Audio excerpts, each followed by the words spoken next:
Hey, what's going on, everybody? Welcome back to Mets Central, your source for everything New York Mets.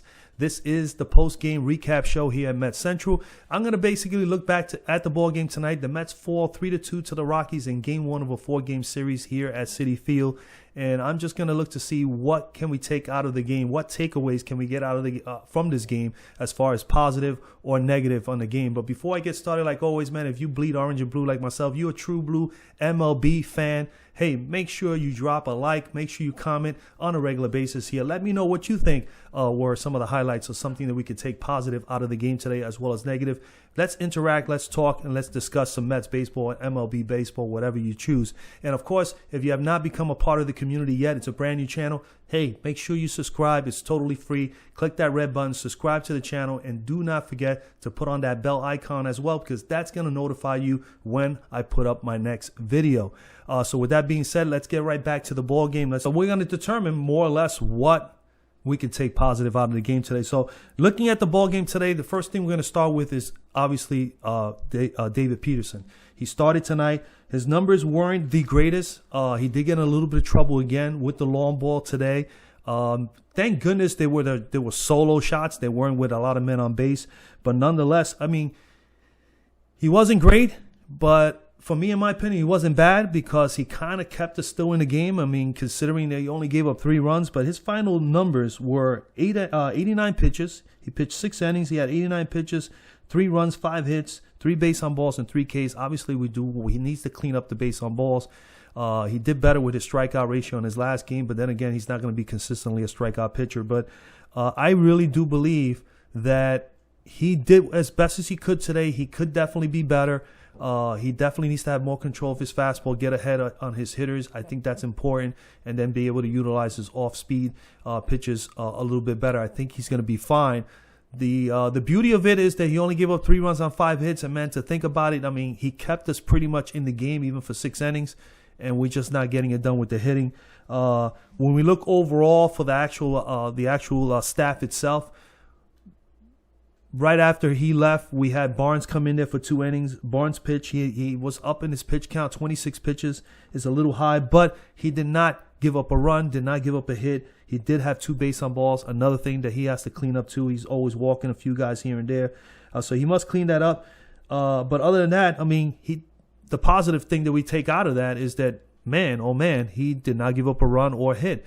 And then came in Diaz, who was pretty good too. Only gave up 1 walk. He had 2 strikeouts. He pitched that 1 inning, 18 pitches, a little bit up there, not too bad. But overall, if you look at it, the 3 guys that came in there for 9 innings, they held it down. I mean, if this pitching staff is going to continue to hold opponents down, even without our top guns pitching, and still keep teams at 3 or 4 runs a game or lower, which they have been able to do, I mean, pretty consistently throughout the entire year, but more importantly over the last 2 or 3 weeks when we have had this slew of injuries coming out, man, they're really keeping us in there. And when it comes down to it, it's our offense that has just been really, it's dismal. It's really, really bad, and it's not helping us win games. Now, I give a lot of credit to Luis Rojas being in the position he's in. And like I've said before in previous videos, I've coached a lot of games in travel baseball when I ran a travel baseball program. And I played hundreds of games, and it is very, very tough, especially when you have injuries, but when you don't have enough players to fill games and you have to bring in players from your other teams or what. It's really, really tough. And Luis Rojas with 16, 17 guys all banged up that he doesn't have on a regular basis, and he's still able to keep this bullpen and this staff keeping teams at 3 or 4 runs a game or less, and then just having all kind of different young players coming up from the farm system, from the minors, coming up here and trying to, spell relief for an Alonso, or McNeil, or Conforto. You're talking to J.D. Davis. It is brutal. It's really a lot of hard work, and I'm sure the man is pretty stressed out. And I think he's doing an excellent job as far as with the bullpen and handling the pitchers and coming in. Granted, there's been sometimes things have backfired for him, but I think overall he's doing a good job. Hey, considering that your team has only driven in 100, and I think coming into last night's game, they had driven about 130 runs entirely for the team for the entire season so far. I think it's the worst in the MLB. and only putting up another 2 runs again last night just because of 2-run shots, solo shots. Man, I mean, it's very surprising. We're 21-20. Granted, just 3 days ago, we were 4 games over 500. The key for us, obviously, is that we're going to have to get that offense going. But what we can take out of it positive, as far as my take on it, is that the pitching staff has been holding their own. And I think that we have to give credit there to the pitching coaches, obviously to the manager on handling them. And those guys are getting the job done, and they're keeping us in games. And as long as they continue to do that, and at some point or another we can get us the offense to start clicking and getting more than 3 or 4 runs a game, there's going to be a great opportunity for us to win a lot more games than what we're doing right now. But if we could stay afloat right now and be at least at 500 and not get too below 500, if we could stay there at 500 or slightly above 500, we're going to be okay until we get all our guns back. But positive-wise, that's the first thing I have to look at, going into from last night that I could take from this game tonight, is that we have been holding our own with the pitching staff, even with all the key guys, even with key pitchers, starters, out and still out to this point in time. We've been able to stay in these games. So, but overall, I think they're doing great. The offense is the problem, and again, we're going to go at it. We're going to discuss that a little bit. The next thing I'm going to discuss is James McCann. I think he's another highlight or a positive that you can get out of today. McCann playing first base for the first time in the major leagues ever, and on top of that, he's had some experience at first base, but it was early on in his career in the minors or in college, I believe is what I heard, or maybe even high school. But he hasn't played in the major leagues at first base, not even getting reps there. And this guy goes in there and he makes a highlight reel play, which I'm sure was all over the MLB last night as far as fantastic plays. He went over they were on a shift, ground ball hit towards the second base side. The guy just literally goes over like a bulldozer and just smothers up this ball. He takes a freaking catches a facial. His face definitely hits the ground a little bit. Granted, he didn't get hurt. His cap got twisted up, and the guy still literally got up, got himself squared enough, and delivered a strike over to David Peterson for the 3-1 putout and get a big out there. That was a great play by McCann, man. Kudos to you, my friend. That was a heck of a play, and he played a solid first base. Everything that was thrown to him, he actually, caught the balls correctly. There was a couple of times he had to do a little bit of a stretch, and he did those pretty darn well as well. So overall, defensive-wise, he continues to do well because he's actually a pretty good catcher, and he showed last night that he could play some first base. What we wanted to see from him is get more offense, and I love the idea of Luis Rojas allowing him to still bat third for another game and utilizing him more. And by moving him to first base, it's a risky move, but at the same time, you're looking to get him involved and get him as well as Tomas Nieto in the game at the same time. And the only way to do that is to have one of them play first base or play another position. And that worked out fairly well for Luis Rojas because, as you know, McCann was able to hit one out of the park later in the game. But defensively, solid play. He also had his first at bat, very impressive with McCann. Also with his first at bat, he was showing himself to be composed. He was patient. He had a good approach. He was hitting the ball where he was pitched, and he finally hit a ball. He took the pitcher deep. He took Gomper deep. I think it was like 7 pitches in. I think he was a full count, 3-2 when he hit the ball to right field to the warning track. So kudos for that at bat. He hit it where it needed to be hit, and he has enough power that he can hit the other way. But he's going to have to be patient and be able to let those hands, trust his hands, let those balls get deeper in the strike zone, and then obviously stay level and get the hands extended going the other way. And he would be fine because he is a big, strong guy. So I was impressed with that at bat. His second at bat, of course, he hit the home run, and now all of a sudden you can see a little bit of momentum. But his third at bat, the one at bat that could have made him the star of the game, the MVP of the game, was his last at bat, and he goes up there and he strikes out. He looked very undisciplined there, as well as did Lindor before him and Villar. That was a disappointing movement there, time of the game there, with him coming up with Mazika at second base, being the tying run. He was in a position that the only thing he had to do is make some nice little medium contact, stay level, drive a ball, anywhere in the gap or through the hole and get a base hit and get this time run home, and he wasn't able to do it. So disappointing on his last at bat, but overall I think a positive is that he looked like he was getting a little more comfortable at the plate those first 2 at bats as opposed to his last at bat. I think maybe he was a little bit pressured. He knew that, hey, I'm coming up here in a situation where I could be, the GOAT or I could be the MVP. And unfortunately, it didn't pan out. So, but overall, I think that's a positive we can take out of him going into the game. Not a whole lot of positives in this game as far as for our beloved Mets. But, again, the pitching staff, I think it was the key tonight. They're still holding their own. And I think overall, the one aspect of our game as a team is right now offensively, we're just not getting it done. And on top of that, we have a lot of injuries and a lot of key players out.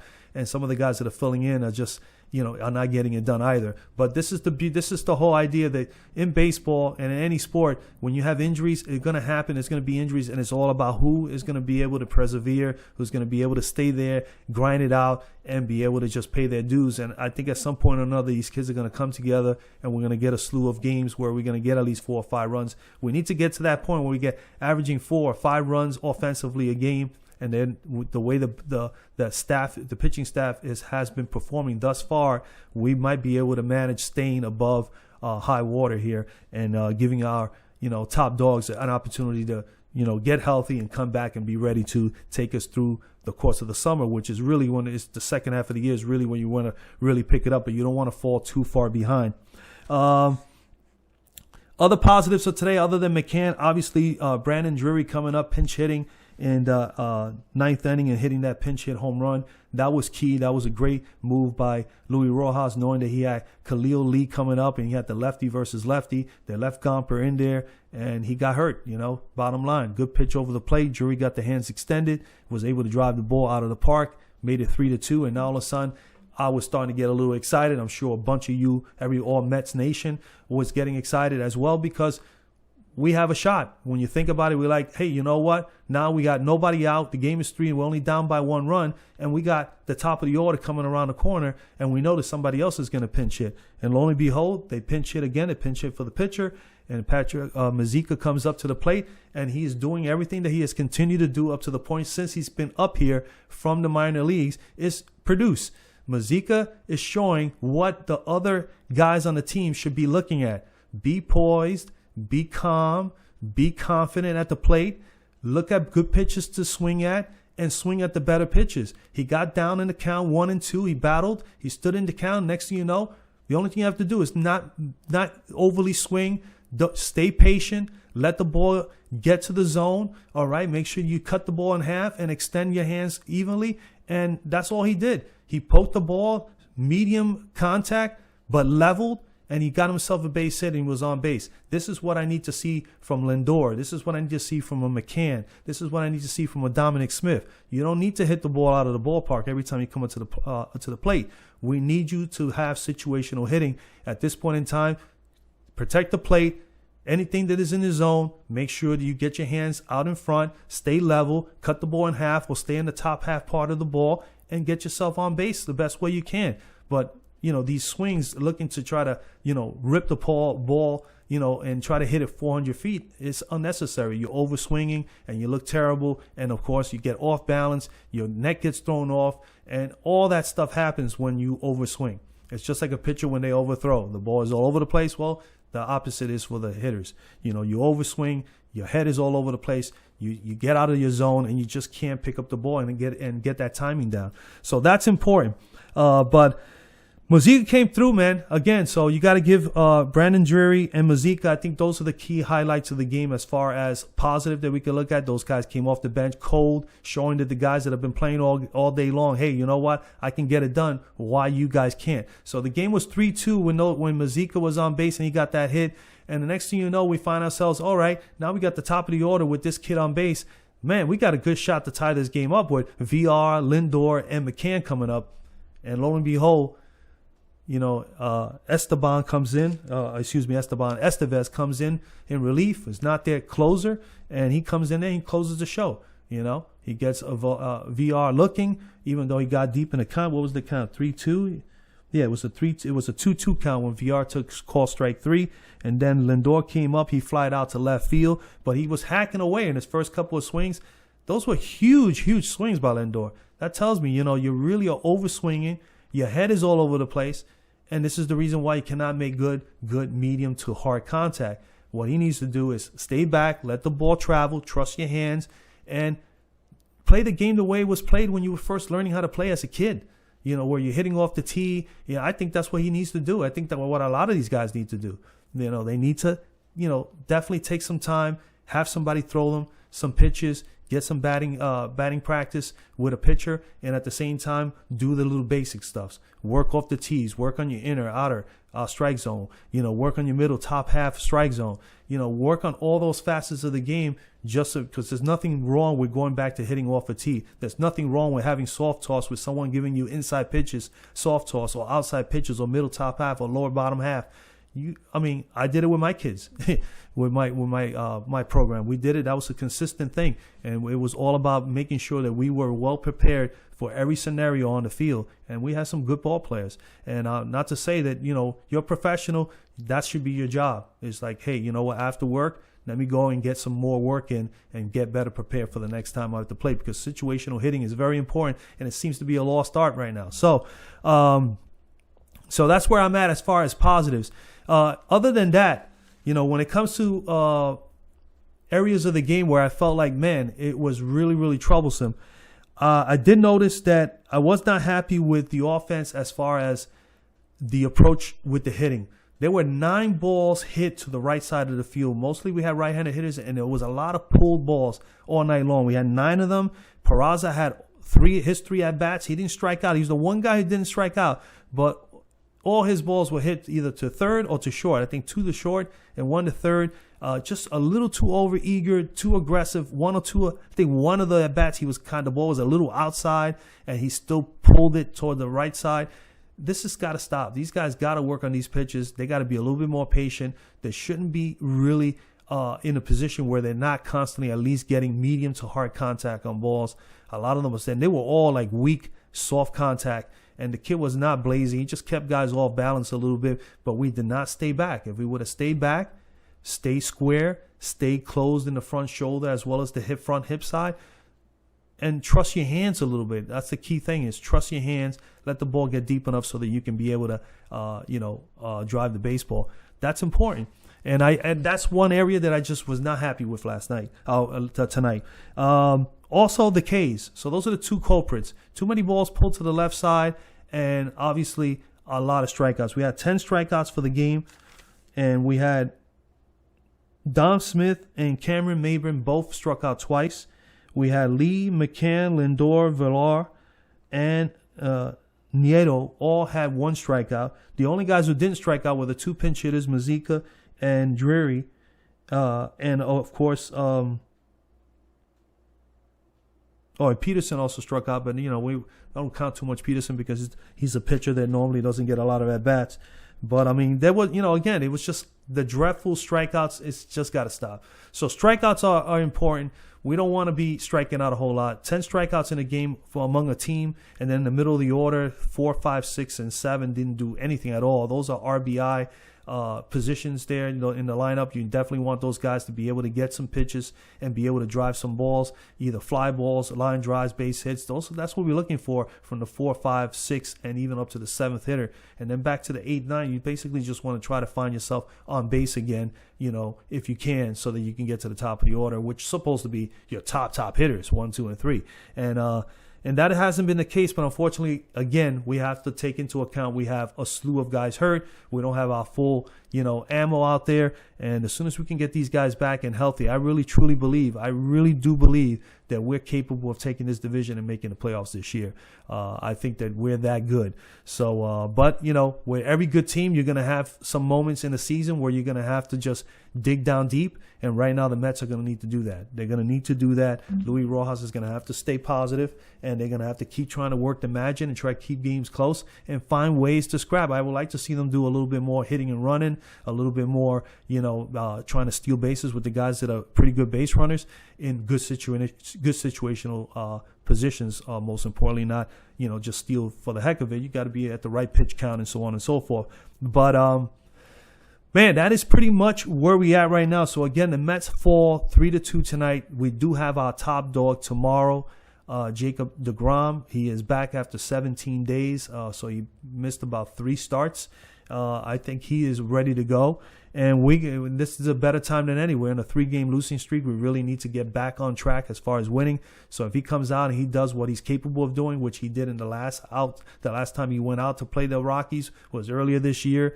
Colder temperatures up there in Colorado, and he struck out 14 would-be Rockies. So we're hoping for him to do the same. We don't need to strike out 14. We just need you to keep these guys on 0, and hopefully we get some runs for you tonight, and we can tie this series up, and hopefully we can get the momentum moving on to tomorrow with deGrom, or after tomorrow with the Stroh show coming back after he had a pretty good performance in his last outing. So we still have 2 top dogs coming up back-to-back here in the next 2 days. I expect the Mets to hopefully come back. We need to get some run support for these guys. These guys cannot go out there and pitch 6, 7, 8 innings, strike out, deGrom striking out 10 or better, or Stroman striking out 6 or 7 and getting that 56% ground ball rate, and we're not getting any run support, giving them any run support. So offensively, we need to get it going. If we can do that, we're going to be fine over the next 2 days. So that's where we're at. I will be back possibly tomorrow with a game preview of the Mets versus the Rockies game 2. With Jacob deGrom and of course whoever's pitching for the Rockies. But again, man, tough loss tonight. We lose 3-2. Better days are to come. That is pretty much it. Make sure you drop a like on the video. Comment down below. Let me know what you thought were some of the positive things we can take out of the game, and what you thought were some of the worst parts of the game today for our beloved New York Mets. And other than that, make sure you subscribe, become a part of the community here at Mets Central. We'd love to have you. I would love to interact with you and become more of a stronger fan base as far as Mets fans are concerned, if you are a part of the group here as well. So make sure you subscribe. Don't forget to put on the post notifications, and I'll see you guys on the next video, man. Peace out.